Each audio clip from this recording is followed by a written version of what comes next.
Hello, my name is Karina and this is my perfume map. Today I want to talk about perfumes that smell very old-fashioned. So I want to show you these books. It was a while ago I was looking at something about the perfumer who makes Solstice scents, Angela St. John. And I was reading some sort of blog post or an article written about her, and they showed these books. It's Jean Rose's Herbal. And I was like, oh, that's interesting. Like, I have those books. It showed both of these. This was written in, let's see.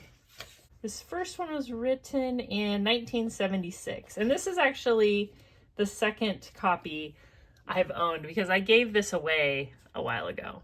And you can see this one was like $2.95 at the time of this publishing. But anyway, they're pretty cool books, and there's a lot of recipes in them to make homemade perfumes, homemade potpourris, homemade powders, deodorants, face creams, all of this stuff.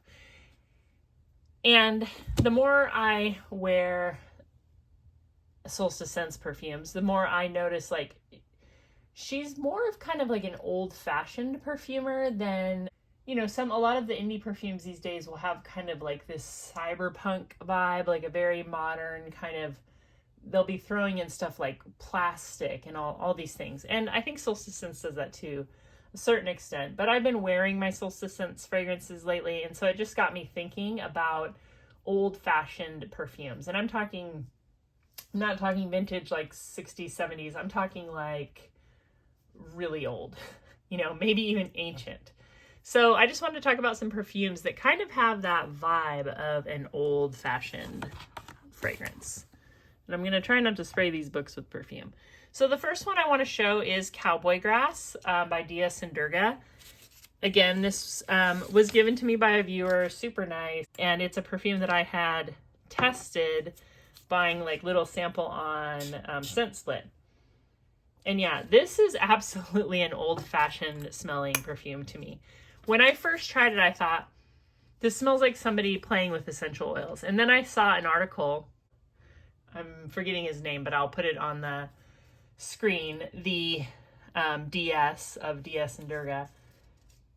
He said that he used to like to look in bookstores at old kind of herbal books. And I was like, I wonder if it was this one.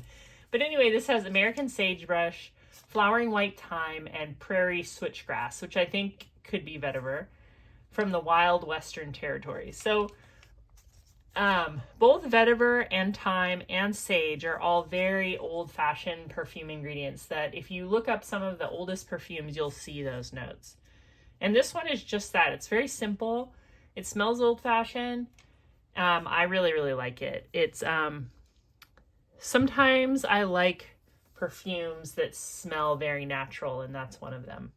The next one I want to show you is Solstice Kyphi by Solstice Scents.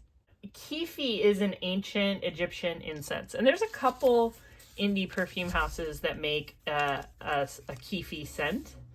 And this has frankincense, raisin, honey, labdanum, myrrh, red wine, beeswax, galangal, cassia, and lemongrass. So all of those ingredients, super old school. There's nothing that's like ISOE super or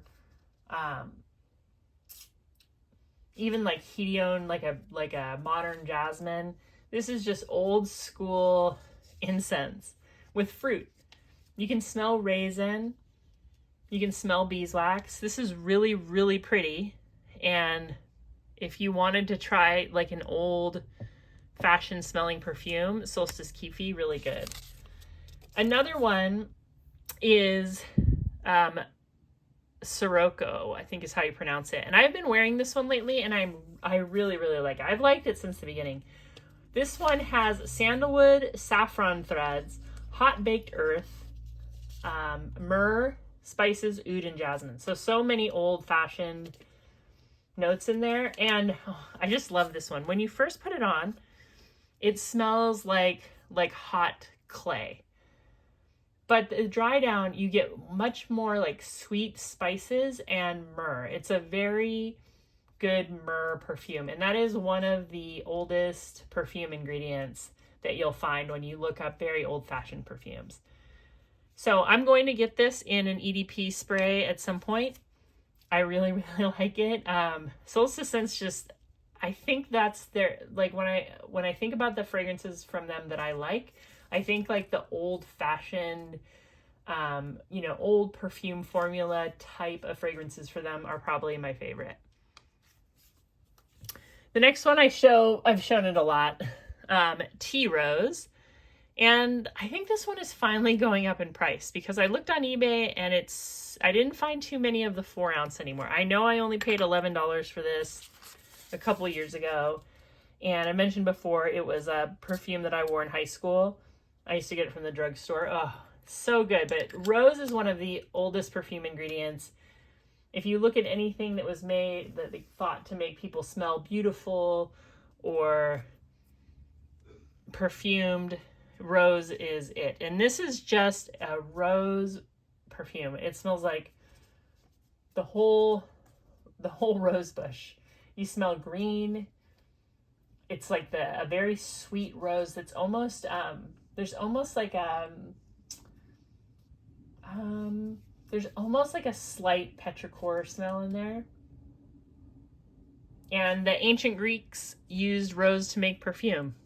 So definitely old school, old fashioned.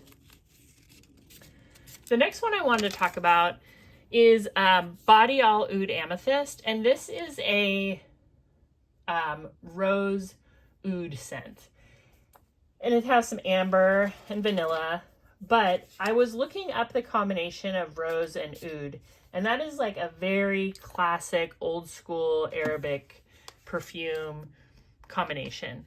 And I am not like a perfume historian. I'm just like a dabbler. I like to just learn a little bit about the perfumes I have. I like to be able to recategorize them like through like learning about my collection. And it seems like today we sort of see Middle Eastern perfumes, like the average American perfume consumer probably looks to Middle Eastern perfumes for like dupes or like inexpensive alternatives to things. But really, it's almost not fair because some of the perfume technology that is still used today has roots in like Arabic perfumes. Like they've been making perfume for a long time. Like this is not new. This idea of roses and ouds and dates and cinnamon and all this stuff. Like this is a historical combination, the oud and rose. So it's kind of fun to smell perfumes knowing that or thinking about them that way. Another one and I believe that is Lattafa, yeah. And another Lattafa that's very popular and also can smell very old-fashioned is Khamrah. Cinnamon is a very old-fashioned perfume note. Any really natural spices or natural flowers, but this also has dates and myrrh and benzoin and cinnamon, nutmeg, bergamot, really old ingredients in there. That this is a modern smelling perfume, and this is a perfume that's popular and became popular just a few years ago, but it's got ingredients that would have been in like an ancient perfume. So I think that's pretty cool, and I like Khamrah. Not everyone is into it, but every time I smell it, I think like that's good. That is like a good, sweet, spicy, more of a fall perfume to me, but I mean, I think you could wear it in the summer. Then we have Calvin Klein Reveal. I was reading a little bit. Is that a crack? Is that a crack in my bottle? I think I have a crack in this bottle. Where is it though? Oh yeah, I do. Wait, do I? I think I do. No. That's just the sprayer. I'm being stupid. Inside, that's the sprayer. It's not a crack. Ugh. Anyway, this is Calvin Klein Reveal. And this has not the real deal, but a note of ambergris. And ambergris was a hallmark of 17th century French perfume. Like this was like the opulent note And in today's perfume, it just will give it sort of an ambery, sweet, maybe ocean, beachy scent. But you think of ambergris, we talk about it so much now, or like ambroxan, but it's been around for so long. And this one has salt, black pepper, white pepper, pink pepper. It's got ambergris and iris, cashmere, sandalwood, musk, and vetiver. So again, some old school notes with the vetiver, the sandalwood, the ambergris. It's, I can't remember when this perfume came out, and I do think this one's been discontinued, but it's still a relatively like modern perfume that I think has like ties to like a very old fashioned type of perfume. And I just think that's cool. I didn't know that ambergris was like a really old perfume ingredient. I thought it was kind of modern, but then like it's frowned upon because it's an animal product and it's hard to get and it's expensive. The next one I wanted to show you is Bal A Versailles, which came out, I believe, in the 70s, but was always meant to be sort of an old school type of perfume.